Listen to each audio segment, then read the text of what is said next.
everyone at St Mary's who's watching today, and to other people who may be joining the presentation. We're very happy to have you being part of Thinking Blue, as St Mary's has in the past too. It's real loyal supporters of the program.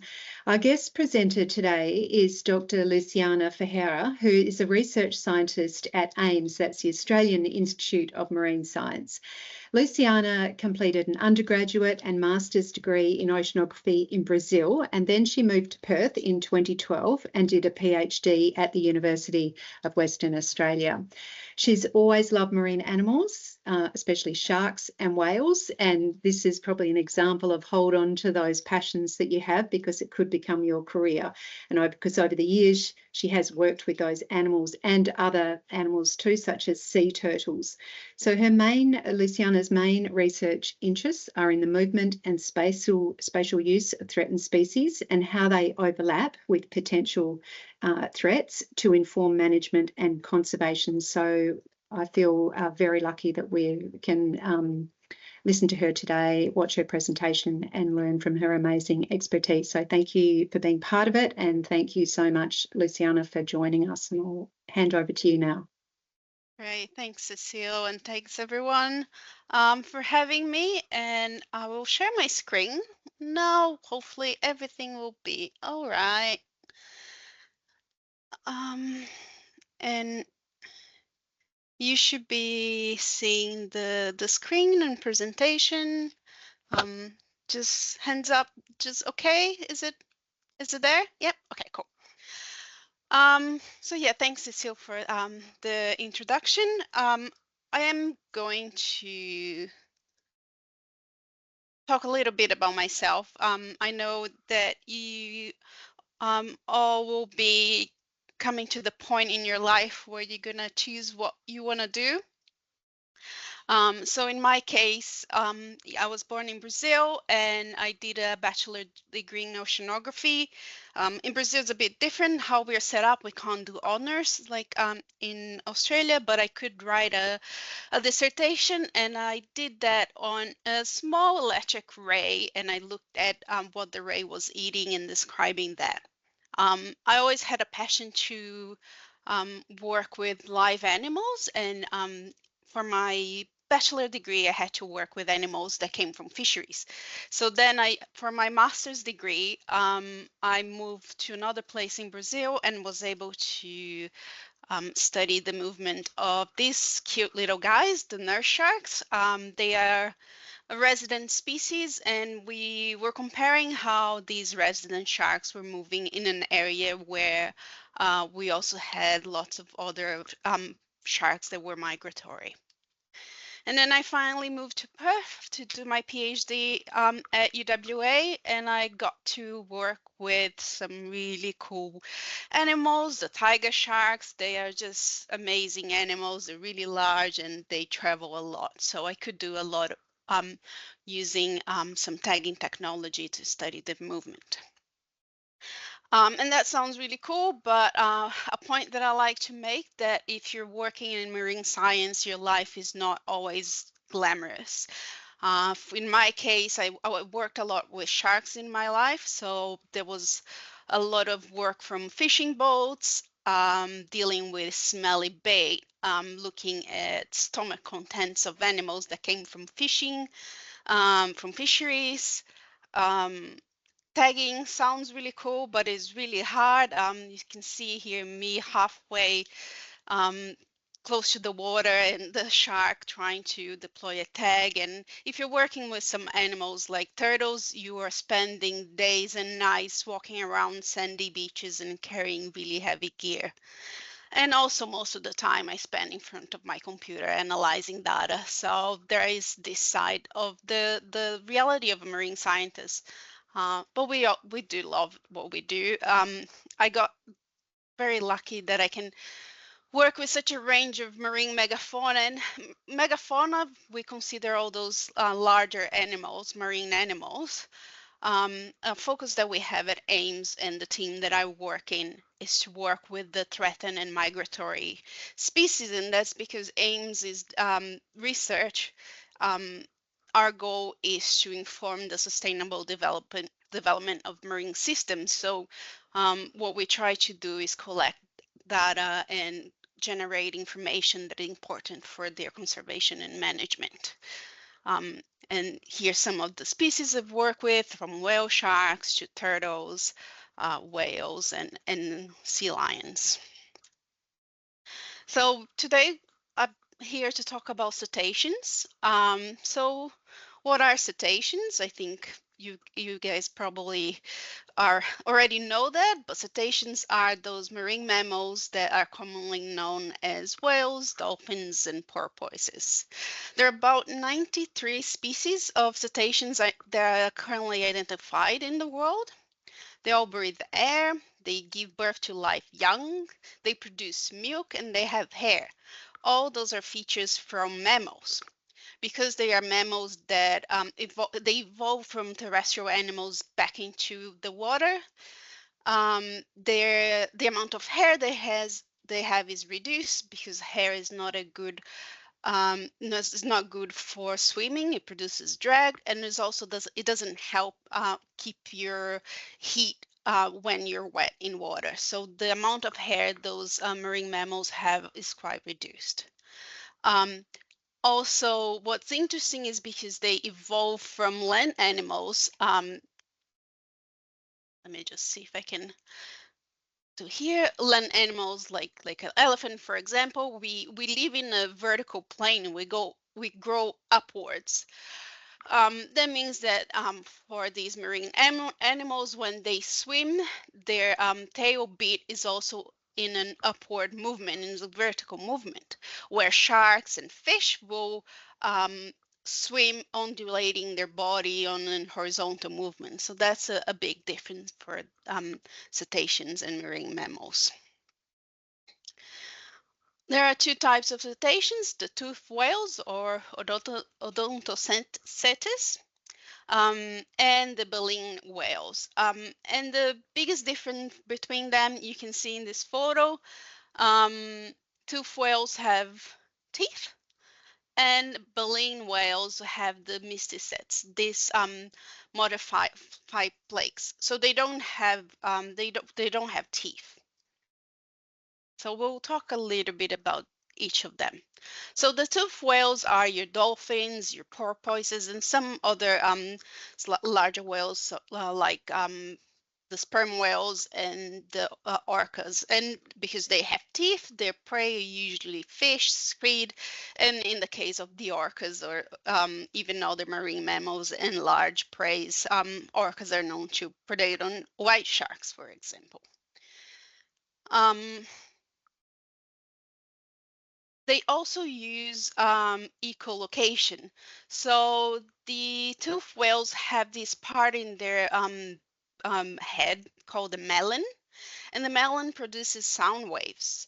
And sound transmits the transmission of sound in water is very good, so it can transmit through long distances. And the echolocation is the use of when these sound waves hit a target, which is a fish, a prey, it will reflect a sound, a transmission back, or an echo. And those marine mammals will use that information to know how far the prey is, the size, and the shape. So that's the basis of the echolocation. And it's a really powerful tool to hunt underwater, especially because fish that have a swim bladder and has air, they have a really strong signal. The toothed whales also have one single blowhole where they breathe when they are at the surface. And this is a sperm whale. Then we have the baleen whales. The baleen whales are usually much larger. They are the largest of the cetaceans. We have about 14 species of baleen whales. At the top here is a gray whale, a humpback whale, which are common in a lot of the tropical, subtropical coastal areas. And this down here is the pygmy blue whale, and I'll talk about more about those whales before. A lot of the baleen whales have are migratory, and they have the seasonal migration between tropical areas where they give birth to their calves, and then they feed in high latitude areas. For example, humpbacks will go from Antarctica all the way to the northwest of Western Australia and even into the Kimberley. So like I said, baleen whales have these modified plaques. So they're not eating fish, they can't chew. They are adapted to eat much smaller prey. Their target are zooplankton or very small fish, and they feed by engulfing very large amounts of water. And then when they are expelling the water from their mouth, these plates are filtering the zooplankton in the water. So you can see here a photo of a whale. The baleen whales also have these throat plates. These plates are able to expand to very large areas, so they can engulf a very large volume of water to try to maximize the amount of food intake they have. And these throat plates will expand, and then as the whale engulfs the water, the plate starts to contract, and that will help expel the water, and then the prey can get stuck in these baleen plates, and that's how they will eat these tiny animals that are zooplankton. A difference between the baleen whales and the tooth whales is that they have two blowholes. And if you're doing research on on whales, and in the case of baleen whales especially, because a lot of them have very small dorsal fins where it's hard to identify them, you can use the shape of their blows, of the air that is expelled from their lungs when they're breathing. You can use the shape of that air, that cloud that forms on top of them, to identify the species. So when you're on a boat doing a survey, for example, you can see here this right whale. The blow is going sort of on a V shape. Each blowhole is expelling water in a different angle. The humpbacks are not as large as some of the other whales, so when they're blowing the air, they don't have a lot of force, so you can see that the air is quite puffy. It's like a round cloud that is not very tall. And then when you see a blue whale, they are the largest animal on Earth. So when they expel the air, it's very loud, and the air jets out very quickly, and it becomes this long, tall column of air. So just from that, from a boat, you could identify all the different species that you have around us. So now, I'll talk about their conservation and management, and I'll start with a global overview. So we use the classification done by the IUCN Red List. So the Red List is a comprehensive source of information on the global extinction risk of any species of animal, fungus, and plant species in the world. That assessment is made based on scientific data and expert input to decide if the species is threatened or not, and how threatened they are. And usually that classification will be done based on their population, if their numbers are declining, how badly they are declining, and how low they are compared to what we expect a healthy population would be. So for the cetaceans, 26% of all species are classified as threatened, and 11% are classified as near threatened. So these threatened species, we're seeing decline in their populations. or very low numbers, and those 11% of the species that are near threatened, that means that we're starting to see some signal that the numbers might be declining, but we still don't have robust information to actually classify them as threatened. We, out of the cetacean species, also about 60% is classified as non-threatened, but a lot of those species are probably the populations are probably not as healthy as we would want, but we don't have a lot of data on them.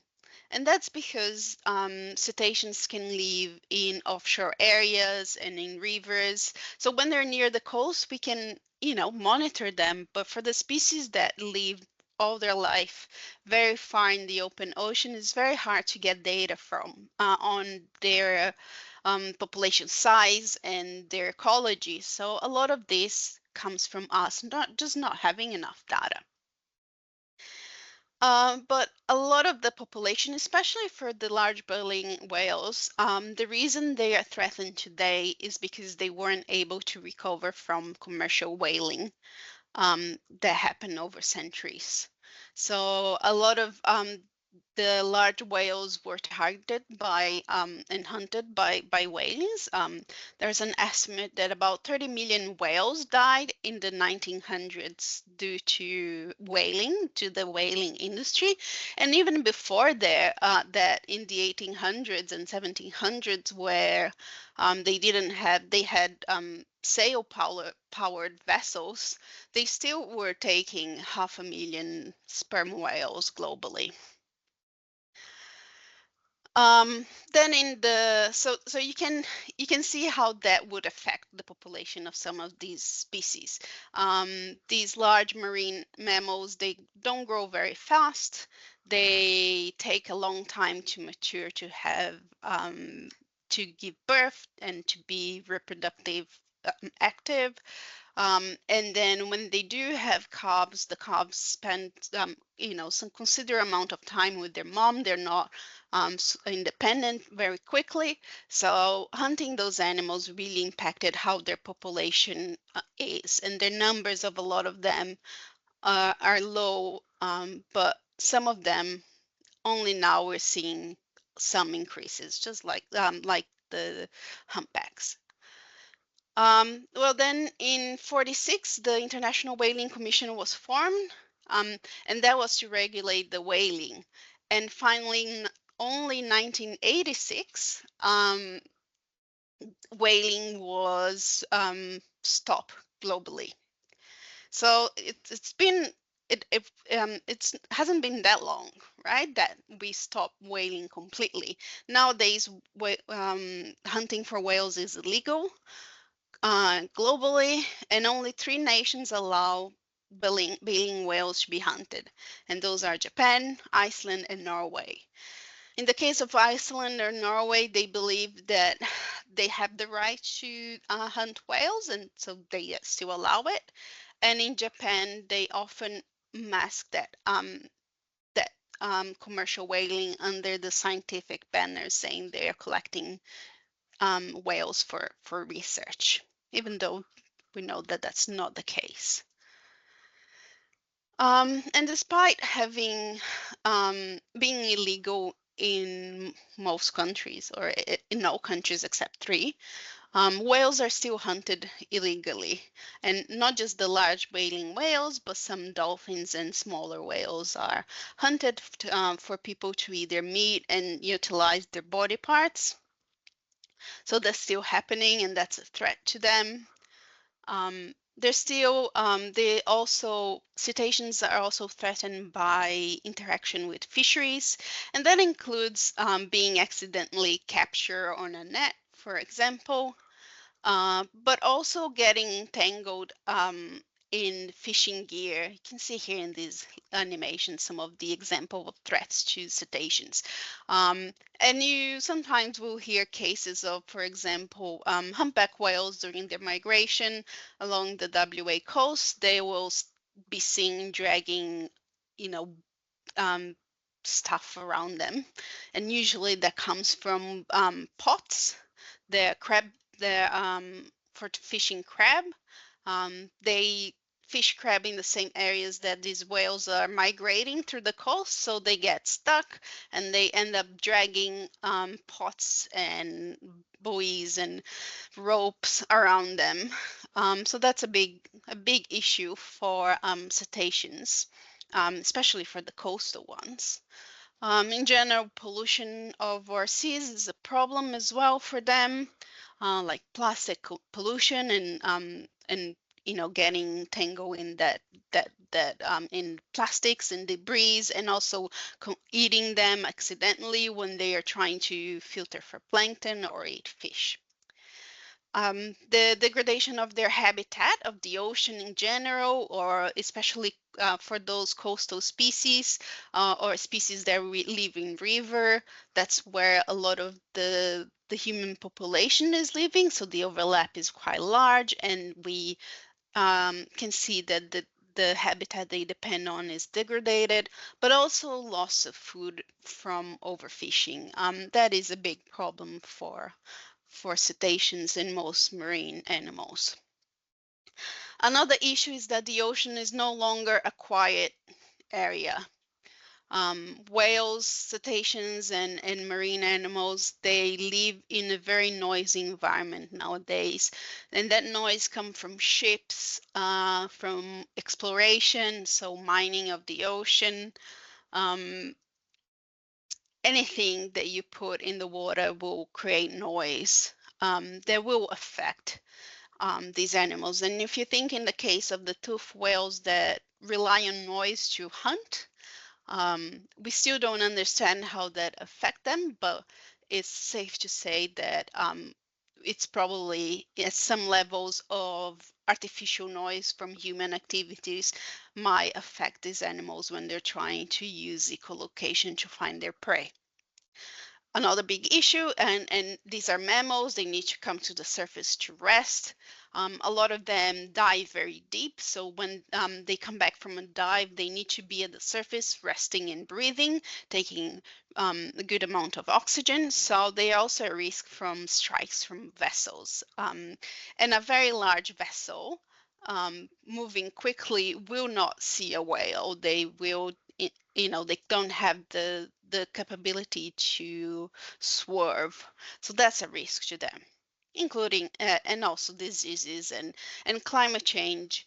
The change of environment will impact all animals living in the oceans, and certainly they will impact cetaceans. So if we focus now in Australia, the whaling industry in Australia was closed in 78. And so it was closed before the global ban. And we have about 45 species of whales and dolphins in Australian waters. And they are protected both at state and territory levels and at national level as well. The government also produced several documents to help with the management and conservation of cetaceans, and those include regulations to do whale and dolphin watching activities, how to reduce vessel strike and impact of underwater noise. We also have the Australian Whale Sanctuary, and that means that whales and dolphins are protected everywhere in Australia. This includes Commonwealth waters within our exclusive economic zone, which is the area where the country that belongs to Australia, and also the area in Antarctica that it's the Australian Antarctica Territory. So all the Australian territories have this sanctuary, and in this area is an offense to kill, injure, or interfere with a cetacean, and with severe penalties if you are found guilty of harming these animals. So we're really trying to do our best to protect cetaceans in Australia. And we have then 4 species that we consider that are classified as threatened in Australian waters. Those are the blue whale, the southern right whale, the fin whale, and the sei whale.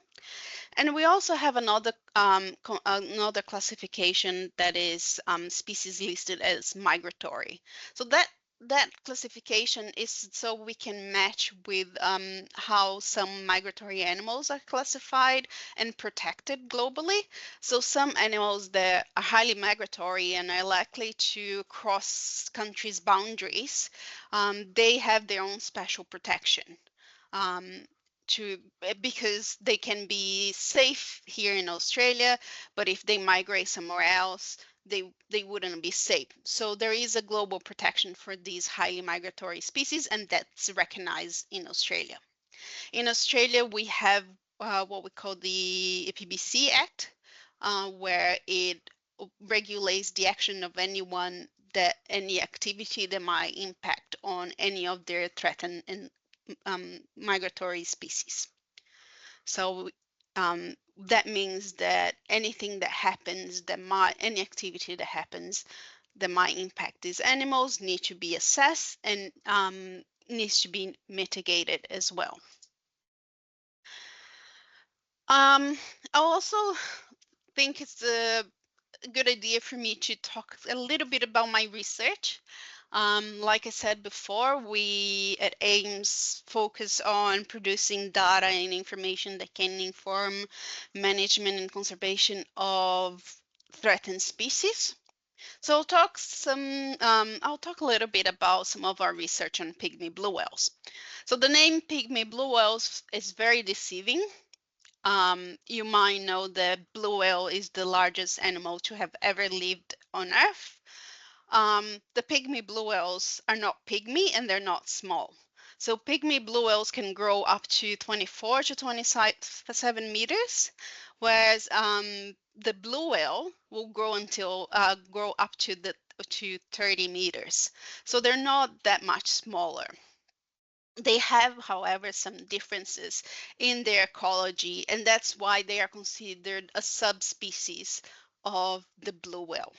So the Antarctic blue whale, the large blue whale, they'll migrate from Antarctic during summer months. They spend in Antarctic, where it's quite productive. They're feeding, and then they migrate to the tropics. The pygmy blue whale, they don't go all the way to the Antarctic. They feed in an area called the subtropical convergence. So that's just south of Australia, but they also have foraging, feeding areas in near Australia, within Australian waters. So the pygmy blue whale is considered endangered in Australia, and those areas, there are known feeding areas for them, and that includes the parts of the southern Australian coast and Victoria, and an area just off Perth called the Perth Canyon. So it's an actual underwater canyon that whales go and feed. They are protected by the Australian government. So the Australian government designed what they call biologically important areas. And within these areas, the species is protected and no activity can happen that will impact the animals without very strict management. But when this protection was designed many years ago, they didn't have a lot of data on pygmy blue whales. So it's needed, more data is needed to inform how we can properly manage the species. Pygmy blue whales are very large, but they live very far from the coast, so it's very hard to obtain data on them. So we set out to fill some of those gaps.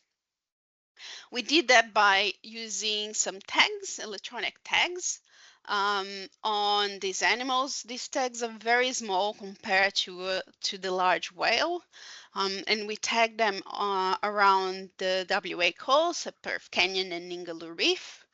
And we were interested in knowing where they're going, but also what they were doing. So we used two types of tags because they provide two different types of data.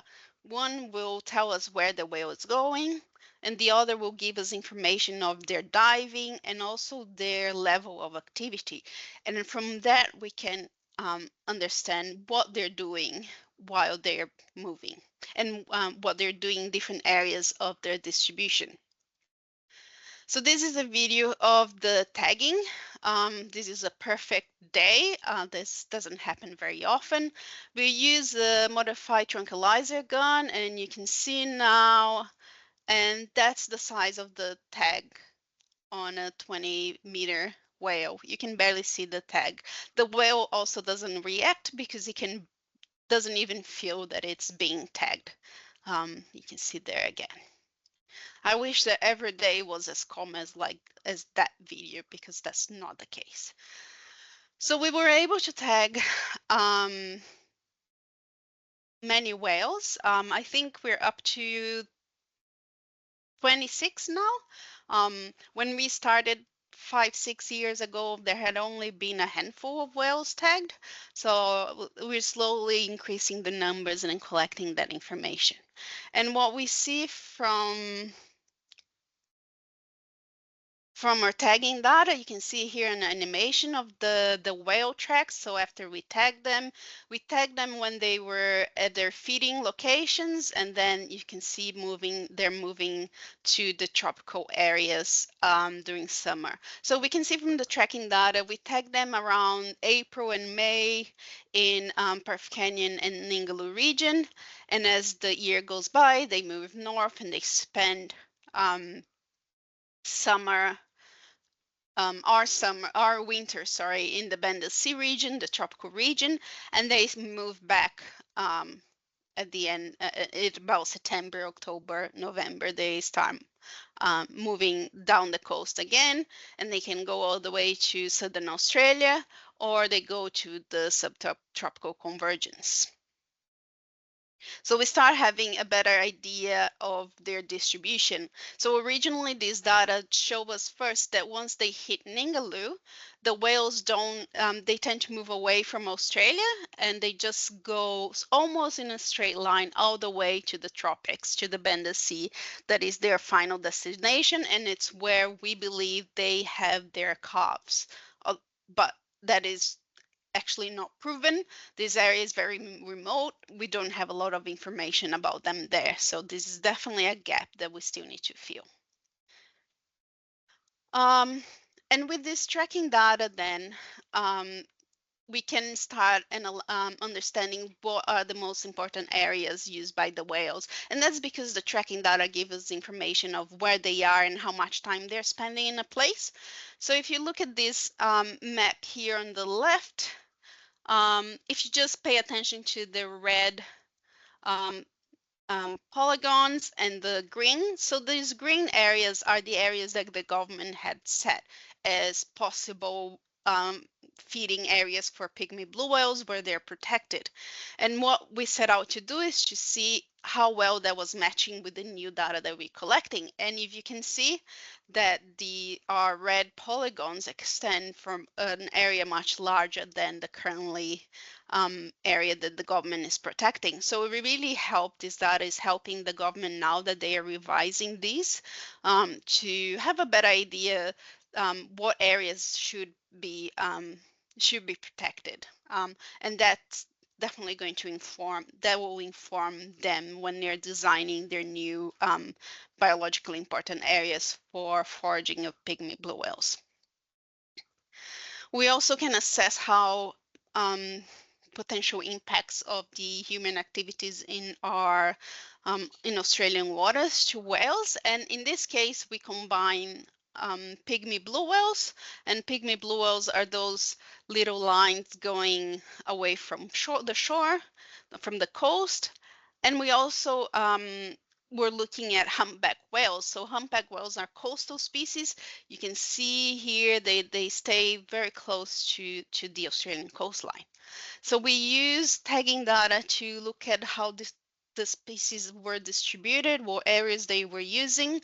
We then map all the activities that could potentially interact with them, and that includes shipping, extraction of oil and gas, and fisheries. And those activities will produce a lot of threats to the species, like habitat destruction, displacement, the potential of vessel strikes, entanglement, and underwater noise. And by comparing the distribution of the human activities and the distribution of whales, we could identify areas along the coast of Australia where whales were most at risk to those activities. And we can see here in orange, those areas in oranges are areas where animals were mostly exposed to those threats. So that goes from all the way from Ningaloo to the MP archipelago in the Pilbara Coast. So what this means is that in that area, we have a lot of human activities that can impact whales. So when the government is assessing a new proposal of a new port or a new area for exploration of gas, they can use this information to have an idea of what's happening already in the region, and that can inform their decision making. And I said that the tags that we use also collect data on diving. And that's really important because these animals, not always you can see some behavior, so sort of like feeding, for example. So a lot of the times they will feed at depth away from what we can see. So this tagging data really help us understand their behaviors when they are under the water. And from the tracking data, if you look at the right plot, we can actually classify every dive that the whale does as a different type of behavior. So whales might dive at not very deep and be swimming, and the points that are blue, red, and black are the depth at time. So you can see depth in the y-axis here with getting deeper as we go down over time. So the whale's going down, swimming at depth, and then going up for breathe. So that's a dive. And the gray squiggly line is the measure that the tag has of the activity. So the whale goes down and swimming really fast, so that they're just traveling underwater. The whales can go down. Also, you see here 7 meters.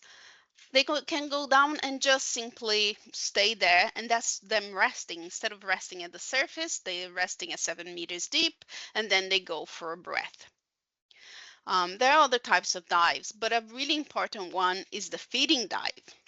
So we look at the whale going down, and you can see in the gray lines, it has a really strong peak.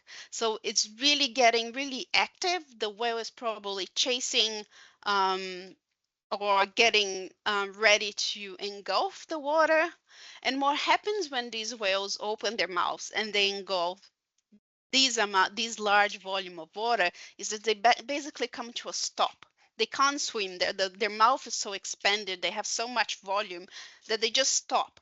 And that's what we're seeing here in the gray area. They speed up and they stop. And that's how we know that in that moment, the whale is feeding underwater where we can't see this behavior like in these photos. And you can see in this feeding dive, it usually happens multiple times. So it finds it finds a school of plankton, of krill, and is constantly spitting up so it can open its mouth. Then when it closes, it stops, it expels the water, and then it goes again. So now we know when these whales are feeding. And then we can match the diving behavior with the location data. And we know when the animals are feeding, we know when and where the animals are feeding. So here, if you only look at the red colors, you can see all the dives that the different whales were feeding. So this whale was feeding off birth. This one, it's around Abrolhos, it was feeding. You can't see here, but you can see the whale feeding even when it's migrating very fast to Indonesia. So these data actually help us see that the whales are not feeding only in the areas that we recognize as feeding areas, this area of Perth. During their migration, they are also feeding. Every time they have the opportunity and they find prey, they'll feed. And that's very important. So that means that any activity we do along the coast may affect how much food intake they're getting during their migration. So just to sum up our research and how our research can help conservation, we were able to quantify the distribution of these threatened endangered species, and that will help the government have more confidence when they are establishing these protected areas. We also indicated areas where whales are more exposed to threat that needs to be considered when new activities happened, and this data is all provided for the government. We also show that these whales are feeding during their migration and outside the feeding areas. And that provides a lot of information that is needed for us to understand how human activities can impact on them. And we haven't stopped. We're still researching to understand their movement, their behavior, and other potential impacts from things that are in the ocean and how to mitigate them so we can ensure these whales are protected and they can recover from their population declines. It for me, and I think we might have some time for questions. I'll just stop sharing now. Thanks, Luciana. That was great. Over to you, Zoe. I'm sure the students want to jump in. Amazing. Thank you so much, Luciana. I've actually taken a whole heap of notes there, so thank you. That's fine. Oh, I can unblur, yes. Do any of you have any questions that you'd like to come up and come closer? Yeah. Oh, okay, yeah. Can you, so I've got a question over the back here. Yeah. She might be able to hear you. You have to yell loud though. Are the tags that you use on the whales, are they very durable, or do they, like, say if a whale was to like get in like a fight or a bit of a tussle, do they like fall off easily? Yeah, so the tags they do fall off easily. And they are supposed to stay in the whales for not a short period of time. We don't want those tags to stay on the whales for very long because we don't know how that impact them. So they usually fall off about 50 days. But there has been tons of times where our tags fell off after a week and we still don't know why. Some of the tags that we use, when they fall off, they float to the surface and we can actually recover them and reuse them.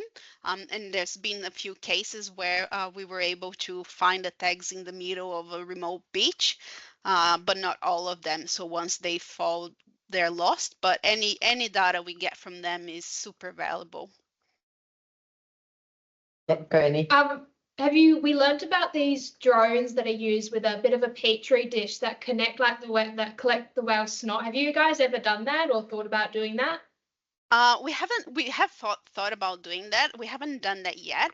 What we are trying to do, and I was going to put a photo, but because I don't have a good video of it, we're trying to tag the whales using the drones as well. So at the same time we are collecting those samples, we are going to deploy the tags from the drone. So just trying to, as I mentioned before, boats do noise, and we always try to reduce our impact on animals. And we think that using drones is a really good way to do that. So hopefully in the near future, I can be talking about tagging whales and sampling whales from drones. We have a really cool big drone. Hopefully I'll get some cool footage soon that can do all that. So yeah, we're really excited about that. Yeah. If baleen whales need to eat plankton, how do they evolve to be bigger than cetaceans that eat sharks, for example?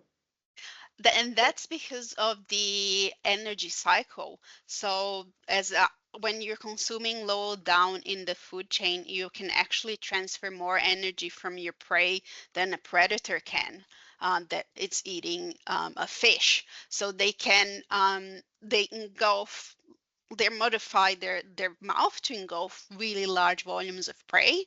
Um, and they can continuously do that in a dive. Like I said, they can have lots of times where they're engulfing the prey, and it's about the amount of energy they're getting from their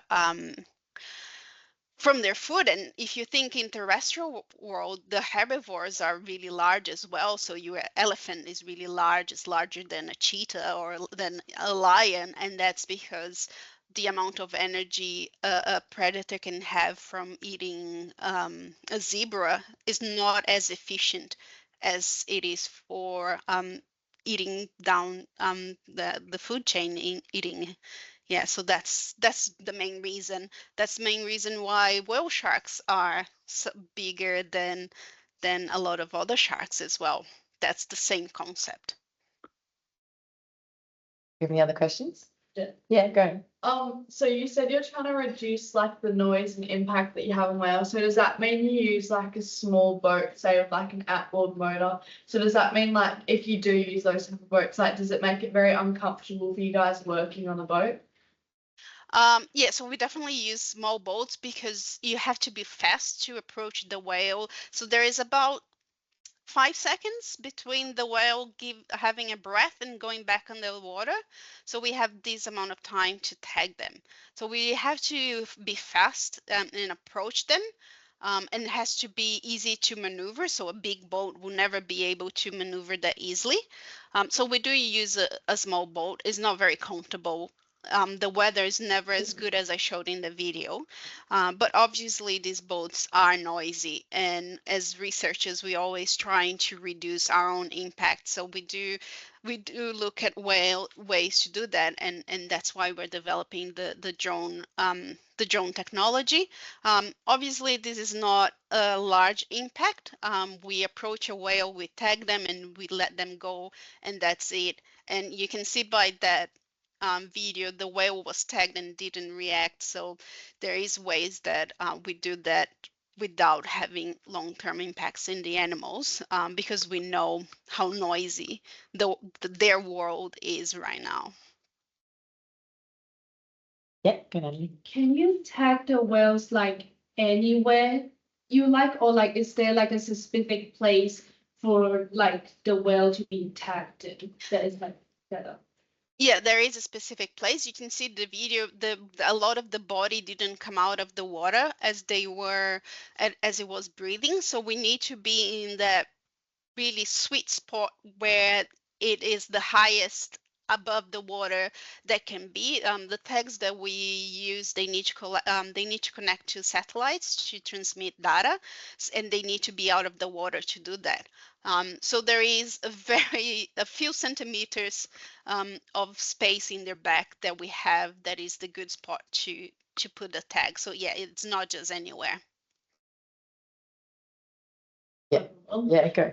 Have you worked with like local fishermen or like commercial fisheries to be able to like find known hotspots of like where these whales have been sighted? Like, has information, like say if you worked with them, like have they given you useful information?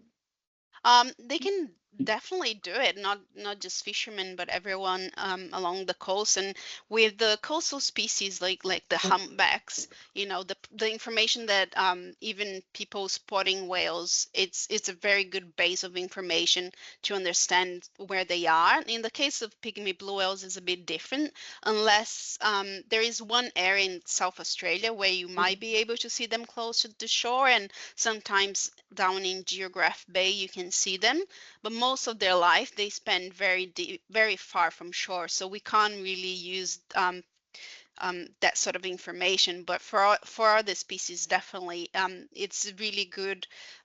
So it's a really good source of information for species that you're trying to get data and understand, because people are out in the water, and they see things more regularly than us sitting in our office waiting to get the data. When you are shooting the tags on, have you ever missed before? Just like Yes. gone away? Oh yeah, we've missed, and it goes over, and basically the tag is lost. So we try not to. I mean, we try really hard, but yeah, when the sea is a bit rocky and you're going up and down, and the whales going up and down is that I can't remember who was shooting that one that I saw, but yeah, we've missed tag, and that's something that you have to accept. With that, you said that some of the tags float. Can you then recollect them if you've missed the tagging and then try again later? Yeah, definitely. Yeah, the ones that float are really good about that. The ones that don't float are the ones that we're really scared to lose because, yeah, they're really expensive, and we want to make sure we get the most out of them. Yeah, Natalie. Are they like recyclable or like are they biodegradable so like it doesn't cause harm to like the ocean if they like float around? Yeah, and unfortunately not. They are epoxy, and we don't really want them to sink, but that happens. And yes, unfortunately they sink. It would be awesome if they could be biodegradable, and I'm sure in the future there will be ways to do that. Unfortunately now there isn't. The only thing is, we're not tagging hundreds of thousands of animals. We're tagging per season, we tag 6 whales. Obviously, we have to reduce any sort of impact we have, but yeah, it's not a huge amount. You ever tagged the wrong whale? Like it came up and you didn't realize we tagged the wrong one? No, with the pygmy blue whales, it's quite easy to see that they are who they are because they're so big. So I think it's not a problem that we have. We have seen, working in the area, we've seen lots of sperm whales, we see humpbacks. So sometimes when the pygmy blue whales are not, around, you wish you could just go and tag something else, but we have permits, and all the work that we do has to be under animal ethics and have permits. So we have permits to tag pygmy blue whales, and that's what we do. But no, it's not that easy to, it's not that hard to see them. Once you see them, you know that they are very large compared to most of the other whales around. In the cetacean conservation in Australia slide, there was some double ups of like species of whales. Is there a reason for that?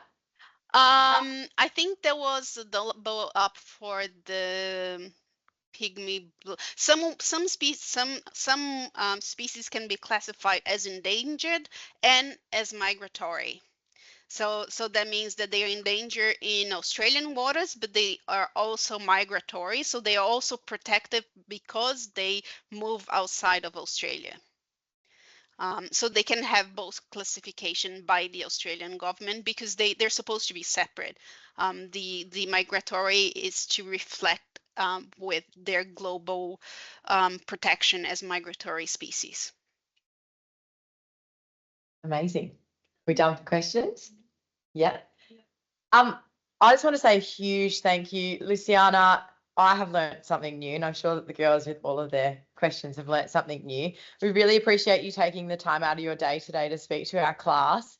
I definitely feel it was extremely insightful, and your research is amazing, so interesting. And thank you again. You really, really appreciate it. Thanks for having me, and yeah, really good to answer questions, and yeah, I hope you guys enjoy and that gets you excited about marine science because it is amazing.